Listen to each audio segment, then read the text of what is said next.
Advance Party is just one of the initiatives. It's part of an overall program.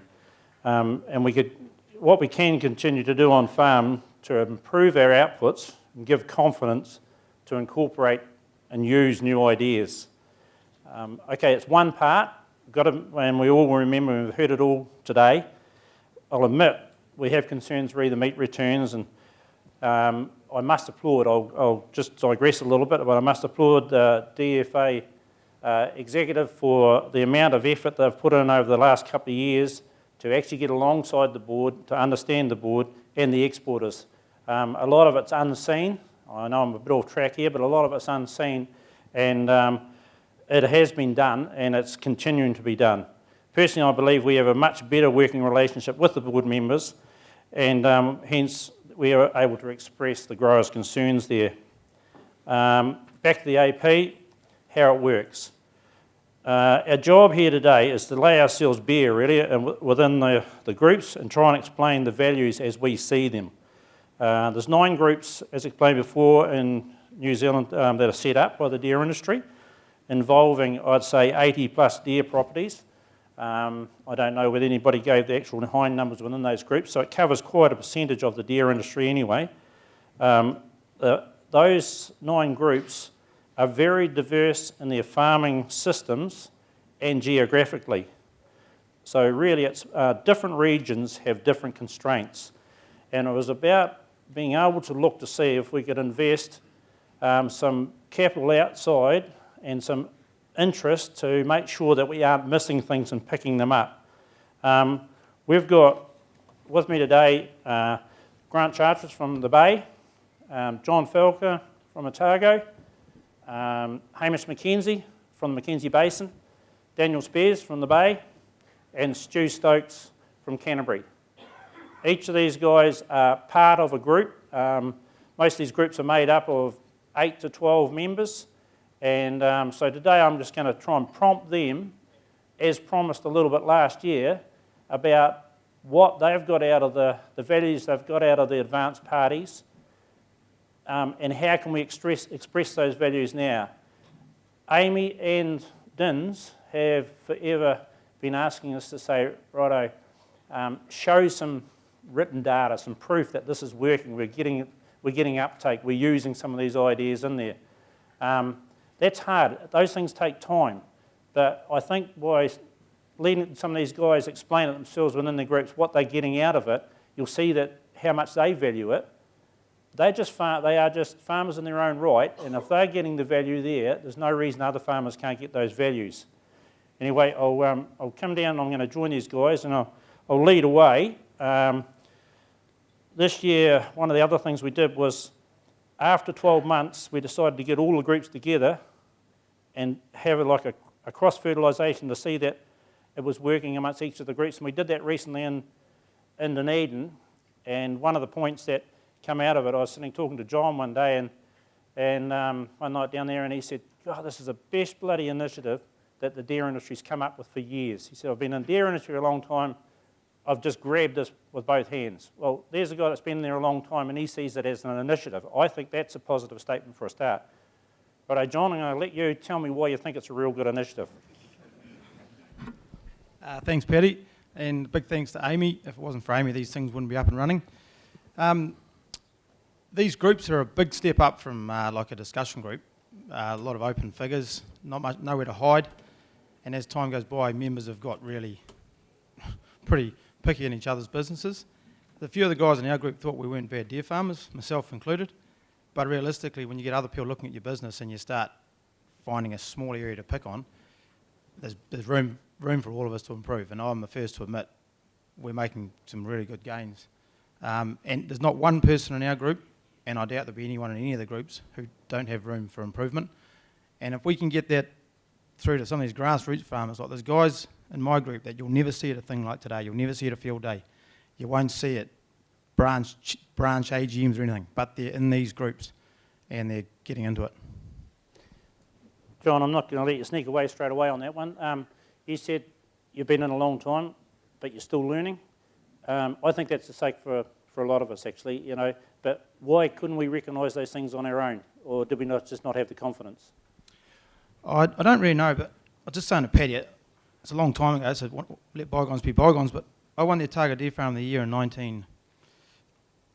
don't know when it was, 1998, I think, or 1997. And I thought we're doing a pretty good job, and we cruised along doing much the same thing, but realistically we had a gaping big hole in one of the parts of our business that I never really sort of saw, but now we've found that it's it's not an easy fix, but it's a fix, and I don't think I would have seen it without being involved in this. Righto. Stu, one of the points that, I've just got to pop around here, one of the points that John brought forward was confidence. Now, that was the word you gave me when we were in Dunedin recently, was what I've got out of this is the confidence to do things. Yes, we've found in our group, I'm probably one of the older ones, and so we've got quite a gathering of younger ones there that are keen to get in and give it a go. And I think I'm a pretty good sounding board because I'm not scared to say that I've had it wrong in the past, and I still get it wrong. But with the group mentality, if they want to change something, you can discuss it, and it gives them so much confidence to give it a go.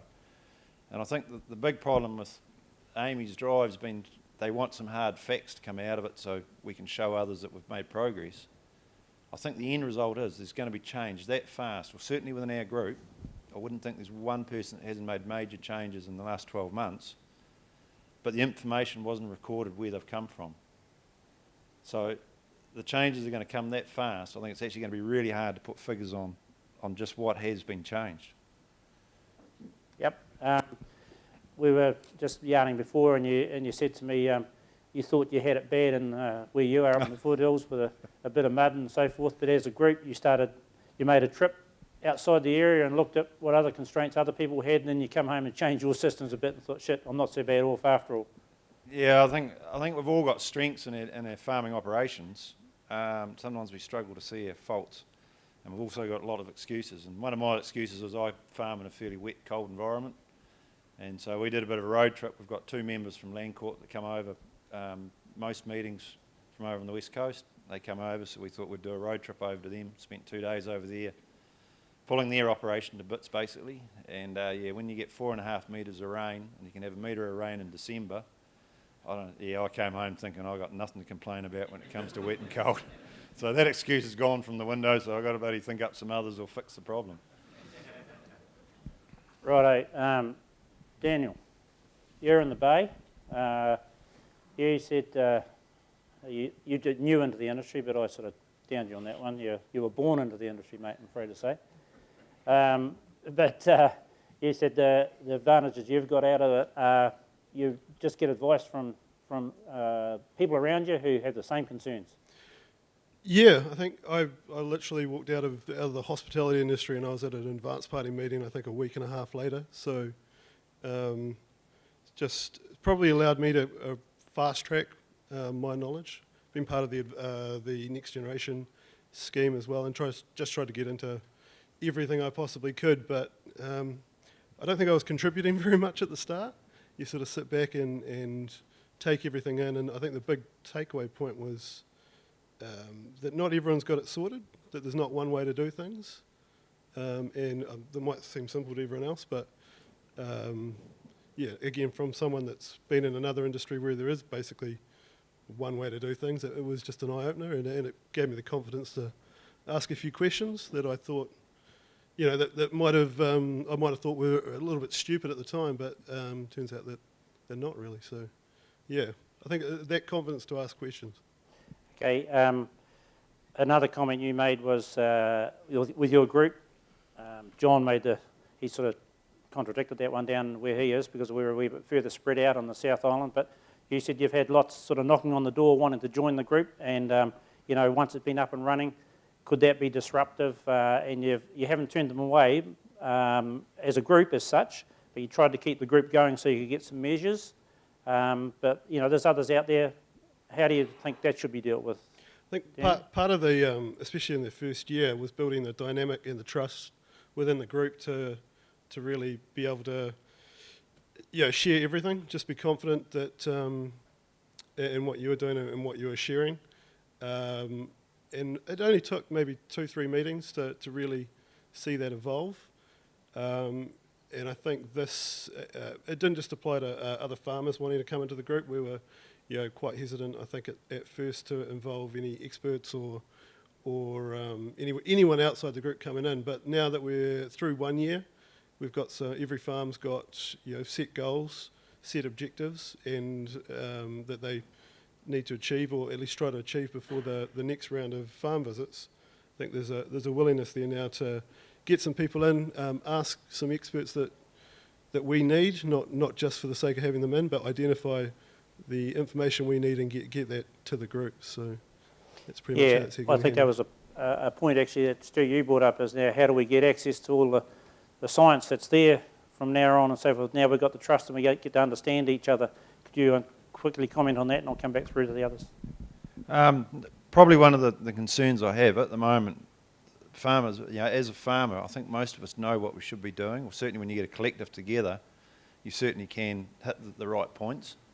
And we're going to use that information, we're flat out using that information now. Going forward, it's going to be interesting to see how we can introduce the new science into it that we need to be getting into these groups. But certainly at the moment, the knowledge is there. It's just picking the ones that have done it successfully, and you can see it, that it's been done. And so you can either, you've got the confidence to give it a try or question it. It's a good environment to be in. And it seems a real level playing field. It doesn't matter whether you think you're relatively new or you've been around for ages, but like I feel sometimes it's still real open for them, and you can chuck the ideas out there and see what comes back at you. Right, I will jump over to Hamish and I'll come across the Grant after that. Hamish, I want you just to describe a little bit where the Mackenzie group, what they are. They're quite a group that has got like several stocking types. Just about every 7 members have all got 3 different classes of stock. And, I think one of the things we realised earlier on that perhaps in some of the cases down there, the deer were the third world part of the thing. They're the lowest class stock member, yet contributing quite well.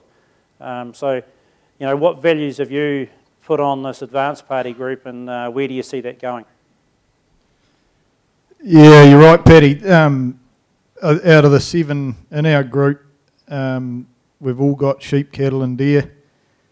The deer, with the exception of obviously Haldon and another property, the deer were just something in the background that were fenced into a bloody shady hill and a back gully sort of a thing, and they just ran in the background. But having joined this advanced party, we're now all, out of the 7 of us, 2 had scales. I think we've all got scales now.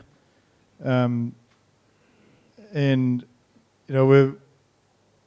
we've moved the deer into a whole different league, and instead of being something in the background, they're actually something quite exciting and profitable, and moving into better profitability.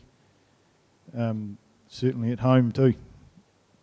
Hamish, just better enlighten them. Like it's not 100 hinds. Some of those are still 700 hinds and 1,000 hind mobs. Some of those other places, aren't they? So it's not just 50 hinds in the backyard. You already had an established herd of yourself, with quite a few. Glenmore had quite a few that were being run as just the third wheel. But now they've started measuring them. Is that correct? And looking at where they're contributing within the farming scene on the gross returns, and what they can get out of by using some of the new science after discussing it with the group. Yeah, it came pretty apparent that if you treat a hind appropriately, it'll perform appropriately, and 70% in the back blocks just wasn't quite doing it. So with a few of us have changed genetics and changed our feeding patterns and feeding patterns at certain times a year. And it sounds pretty basic sitting here saying it probably, but it's actually crucial stuff to getting your top performance. And that's what being in this group has shown us and proved to us. Yeah, so it's about being able to measure some of those gains and the cost you've put in, and the benefits you're getting back out home. Is that right? Yeah, definitely. The whole everything from weights, weight gains, feeding, how much you're feeding, what you're feeding. It's all become blatantly obvious that on how we should be doing it better. Righto, Grant, to where they were in the Mackenzie at the third class citizen, you've been squeezing the best out of your deer for a long time. In velvet, and as Dan said today, it's an all-round thing, velvet, venison, the whole lot, which is great to hear. What benefits are you digging out of this, Grant? Are you sharing your knowledge to help others grow, or are you finding pluses in here too? I'm definitely finding pluses as well, and I think John summed it up earlier. You sort of tend to go into these thinking, I'll sort of participate, but I'm thinking I'm doing a pretty good job. But what it does is getting that group dynamics together, and once you've got that sorted, it actually gives you the eagerness to really analyse your business and look at it and say, well, what's the next step, and where can I go, and what can I use, and what tools can I use to take it to the next level, because there is always a next level no matter what situation you're in. And so I didn't have a weighing system. We were mainly velvet focused and used that excuse for a long time. But got involved in a TSI unit, and so I'm just going through the stages now of putting in all the traits and everything and I'm going to utilise it for measuring the velvet as it comes off the deer into all of my recording through there. But I think you can take it to that next step and get the group involved and say, what do you guys think is important for my business? What traits should I be focusing down on? How am I going to utilise this data? It's all very well just putting it into a machine, but what's the next step of taking that information and making it work for your business? And those sort of things really, they excite you, and they sort of, they get the mind thinking in a different way, and takes it to the next level. John, I'm going to be the devil's advocate here. Is this just a handout for a selected few, or is it a commitment? How do you see this, and how do you actually value this going forward? Are we getting, you guys as members of these advance party groups, is it a handout by the industry, or is it a commitment that you value? I'm not going to put words in your mouth, mate. No, it's a tricky one. We value enormously our group. We're getting a lot out of it. Our group, I believe, would continue this program without assistance in the future. All the groups have got a paid facilitator, and they're a key person. The biggest challenge, I believe, is getting the information out of our groups to the rest of the farmers. That's why it'd be better off to have more advanced parties out there than there is. And I'd challenge everyone in this room. There's room for everyone in here to improve. It's always a challenge how you get our information into the field, because most of this stuff's been written about before when it comes to conception and feed and animal health and genetics. But until someone actually delves into your business and looks at it, you don't actually pick up on it as quick as you should. Yeah, that's a pretty critical point. Like we've been told for every conference we come to in the last little while, the science has been done, the hub's there, why aren't you buggers using it?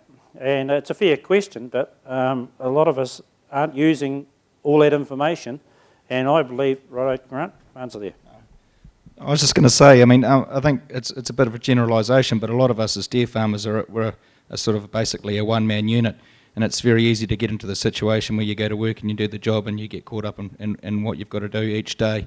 And being a part of a group like this, you've got 7 or 8 peers that are pressuring you into a position where you say, well, why aren't you doing that? And you're in a corner, and you can't use excuses. And if it's going to benefit your business, all of a sudden you start seeing the light and thinking, well, yeah. But it does take that extra catalyst sometimes to push you a little bit further.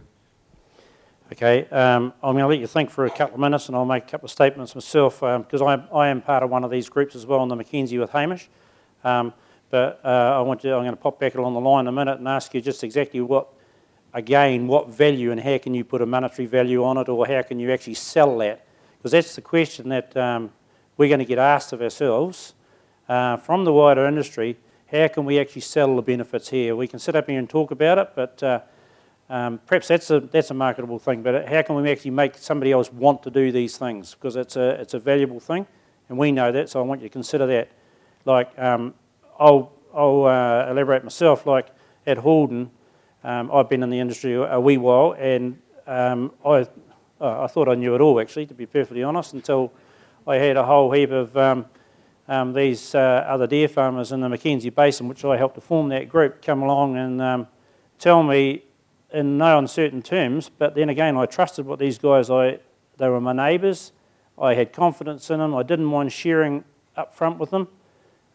They got to look at exactly our costs, our losses, and they come along and told me, hey, I think you're leaving some stuff sitting on the table here. And when we started analysing it, yeah, we were. We were getting a plus 90% weaning every year, 94% weaning, and we're getting all our weaners away on that market, on that chilled market, albeit a wee bit late.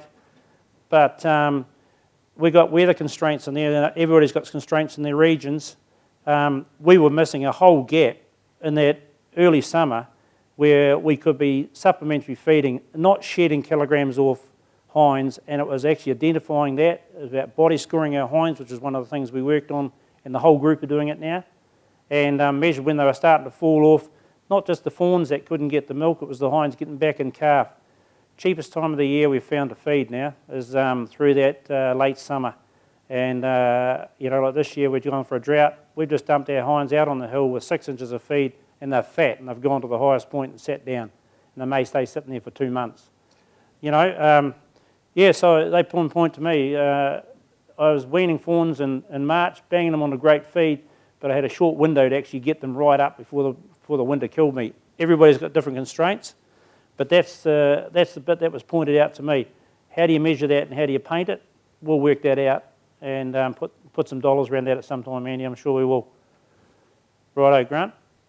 Yeah, I was just going to say, much along the same lines on how you summarised, but I think the whole bottom line behind this whole initiative is passion to profit, and if we can get some more profit coming into our own businesses and illustrate that through the way we got there, through some figures and some hard data, or and maybe even putting some financials in there behind it, because financials don't lie, and if you can build up a story behind those financials with some stories on how you got there from the practical insights on the farm, then success will breed success, and it'll tribute down from there. Yeah, I don't really know how to answer this one yet, but it's taking a while to get this information. Our issue at home was our hinds live on the hill country 12 months of the year, our commercial hinds. We post-rut wean. Our scanning to weaning results were never an issue. Our weaning weights were never an issue. But we were taking too much weight off the hinds in the autumn and getting what I think is not very good scanning results. So we've introduced some barley into the system just for a 3-month period. Fed 70 tonne of barley to about 2,000 hinds plus about 1,850 weaners. So we're not really going to know how we're going until I scan this year. But realistically, the hinds look in the best condition they've ever looked, and we're, touch wood, hoping it's all going to work. But realistically, it's certainly opened our eyes up. Hey, Miss, just while you're going through there, just describe a wee bit what we've seen at Lindsay Patton's when we went down there, which opened all our bloody eyes too, with those advantage feeders and so forth, where he started measuring that for his weaning and extra weight he put on his fawns. Yeah, Lindsay's he's down the back of Kurau, Awakino ski field, beautiful deer country where his hinds run, a lot of natural tussock and rolling to steep hills sort of country, and he had his terminal fawns, hinds and fawns, or red hinds with terminal fawns out on the hill country, and they were coming in still damn good animals, but below par. Did you say that? Yeah. Yeah, so he bought 4 advantage feeders.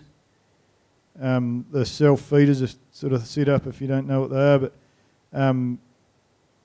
and he was getting incredible results out of them, wasn't he? Yeah, through one of the worst periods we've had, and I just couldn't believe those fawns, and I think he's done the weanings on them, and there's been a sort of a 4 to 5k lift on his fawns at weaning, and his hinds are all fat, so it's he's fed a bit of grain, to be honest, but he'll cost that out too to the benefits. Yeah, well, getting back to the barley we fed, we bought 10 of those feeders, roughly 1 per 200 hinds. and I haven't actually worked it out with Graham yet, but I think our commercial weaners were about 3 kilos heavier than last year, and last year was a really good season, and this year was one of the worst I can remember, and the hinds are in better condition. So it's another measurable factor, but until we've pre-tested, we won't know the full picture. But certainly our weaners, and Graham will tell you that they're so quiet and they're used to feed. Yeah, economics, I haven't quite finished working that one out yet, but certainly makes you feel good.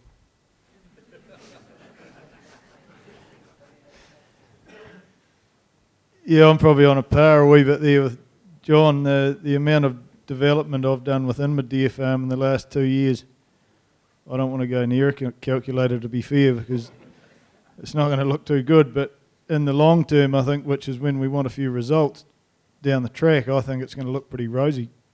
Well, damn, we'll hope it is. We'll ask Dan if it doesn't work. Yeah. So, I mean, because I've been in this group and we're all pointing fingers at each other, that's why I've done this, and I've got a pretty good feeling about this industry and pretty excited about it. And it's quite good fun doing the work, and looking forward to seeing what comes out the other end. Hamish, just one quick thing. One of the things you did say to me at one stage was it's actually great to be able to go to a group and talk about deer, because you live in a merino country and that's all people want to talk about when you go to meetings is their bloody merinos and the foot rot. Really? Yeah, I've actually got Perindales, but all my mates around me are merinos, and if we go and have a beer somewhere, all you talk about is bloody merinos and lucerne and foot rot. So yeah, one of the things we really enjoy with this group is you go to a group session and all you talk about is deer, and it's actually quite exciting, because it's too easy to go to a farm discussion and you talk about everything from sheep, cattle, deer, environmental and everything else, and you walk away sort of forgetting most of it. But you go there talking solely deer, and you lock in deer to your brain, and it's actually pretty fictitious. Righto, Danny. So Daniel, you go for it. Yeah, probably just to follow on from that. If we do want to keep people in the industry and keep people excited, I think that the Advance Party setup is one of the better ways to do it anyway, in terms of, as you say, just getting deer farmers together and getting them excited about what they're doing.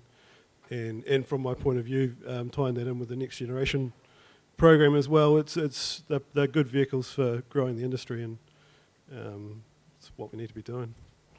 Yeah, like somebody stated this morning that our future is the youth in this industry, and if we're going to have keep encouraging them to come in, we need to make sure we've got facilities for them to actually get together and discuss things and learn from that. So talking about youth, righto, Stu, where you go, mate? Well, one thing I've learned is never sit on the end. 'Cause you're either first or last. Next time I'm going to get up here quicker and get in the middle. Most things have sort of been said. Where are we going to go from here? I mean, it's very early days, and within my group alone, I've seen massive changes on all farms, and it's just tidying up some of the sensible common practices, or seeing what else can be done. And I suppose with a bit of my background is I have 3 other brothers all farming and a father who's still very active, so I've actually grown up with a fairly almost a P2P. They're pretty quick to tell you if you're going to get it wrong. So the environment we're actually doing in there, I'm really comfortable with.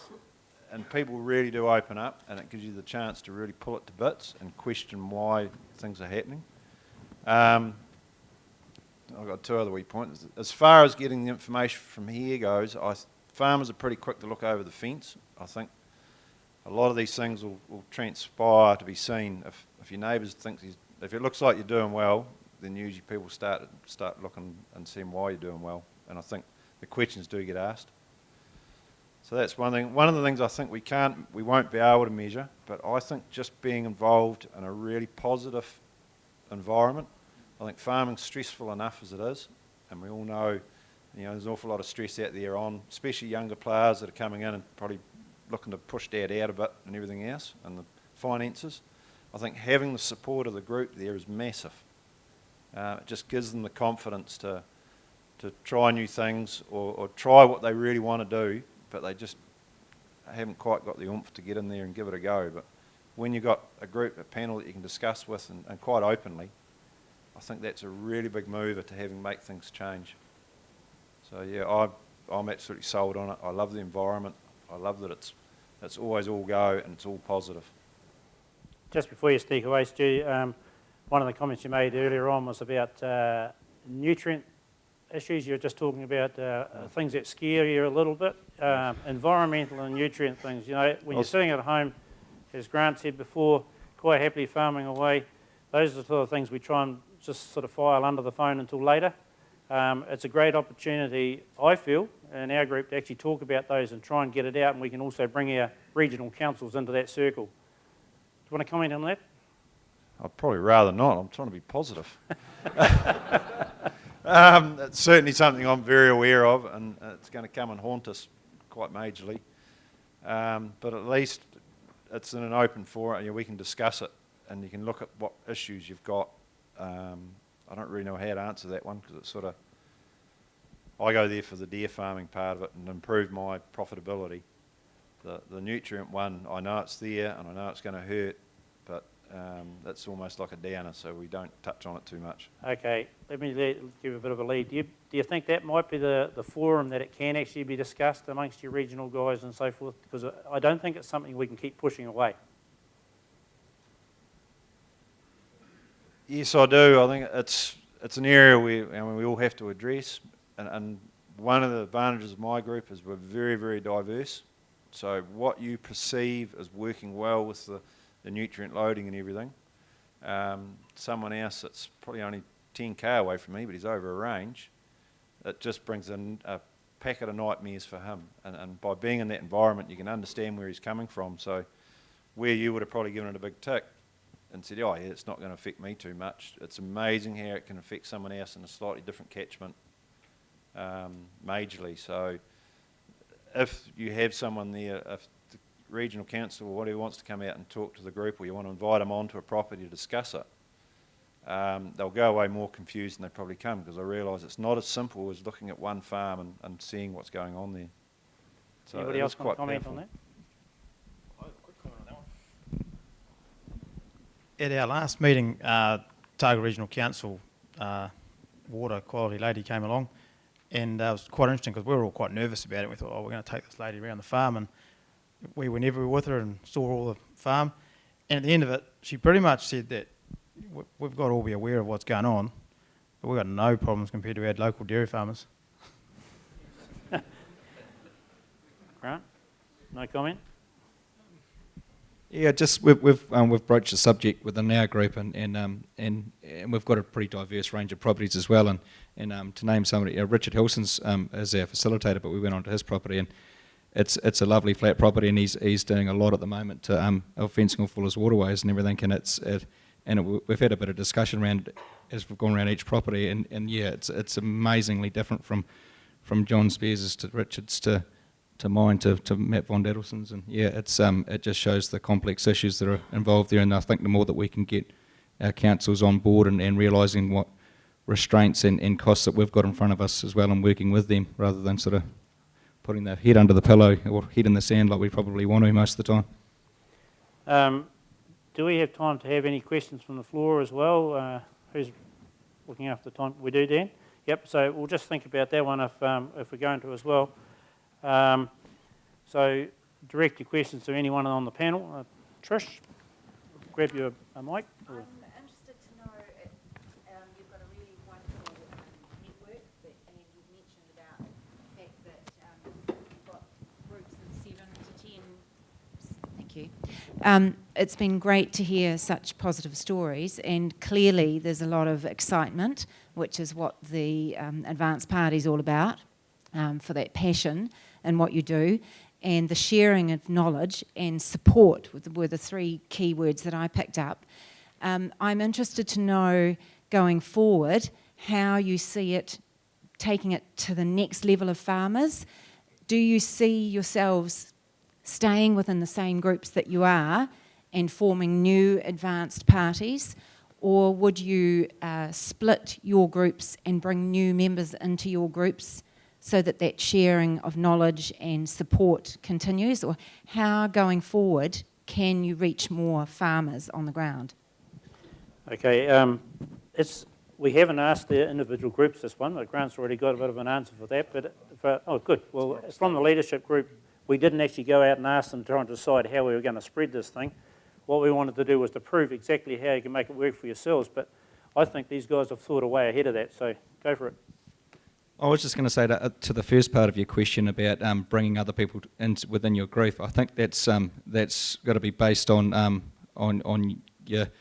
the differences within your groups, your dynamics. Like if you've got projects that you're working through as a group, I think you have to get to an end outcome before you go overcomplicating it with bringing in other people, which will mess up your end goal that you want to get to, which will give distributable data that goes back to the industry. So. Yeah, likes of our group, we're already travelling sort of 2 hours in some directions, but there's very few farmers where we are, so we couldn't split our group and bring in more people. But you go to Southland or Canterbury or maybe even here, and you would have enough people to do that. But some of the areas like Mackenzie and us, we've got most of the people involved that are probably going to be involved. Hamish, or Daniel, whoever, I wouldn't have a problem from our group, Hamish, to inviting people along to see how they work and what we're getting out of them, and then try and encourage them to start their own. But I would be a bit resistant to actually split the group, because as John said, it's just too far now. We've got to be careful we don't make those distances too big. But it might be different in the bay where you're all living by each other. I think there's only about 7 deer farms, so it's not a big deal. I'll just add one thing. So there's support, encouragement and enthusiasm, but there's also, and from what I've heard in the past, there's actually some accountability too. So it's not a case of just going on farm and saying, oh, you should do this, you should do that. There is actually some follow-up, and we're only a year into our group, so we've done one round, and just about to start that process of going back around again and just seeing what they've taken out of what we've said and how far they've gone, and maybe they need some more ideas, maybe they've found problems with the ideas that we suggested. So it's still very early days in the whole process in terms of how do we move it on. I think we're probably only halfway through what we're doing, so yeah, it's tough to say. Yeah, John, you said that before. Things take time, and but we need to make sure that you've got the conception next year, that you've actually put those extra kilograms on. It takes a whole year to be able to measure those things, to actually give some proof and put it down in writing. Yeah, I've given a wee bit of thought to this as I've come down on the plane today. So it's a bit off the cuff, but I actually think it's really amazing how the groups have developed differently, because they've been given sort of their own freedom to develop. And the meeting we had down at Dunedin, it was really interesting, swapping timetables and how different groups have developed and been put together. I do wonder whether possibly to get that information out initially, that we may be into holding, perhaps the groups will hold a field day every year on somewhere that's successful, that's done something, and that's how we'll try and get it out to the wider deer farming community. I'm a little bit unsure how else you're going to do it. Thank you very much, guys. We might have to cut it off there. We're out of time. Just from DINZ's perspective, 2 points. One is we would love to do more advanced parties, and we'll be calling for interest from people to do that. The second is thank you to these guys who are guinea pigs, really. So they've been actually figuring out how this thing works and what it's for, because we weren't exactly sure before we started. But hopefully what you've got from this session is a sense that it does deliver really tangible value for these guys, even if they can't explain exactly why. So thanks very much, guys. Really appreciate that. And we've got a little gift for you, but if everyone could give them a round of applause for jumping up.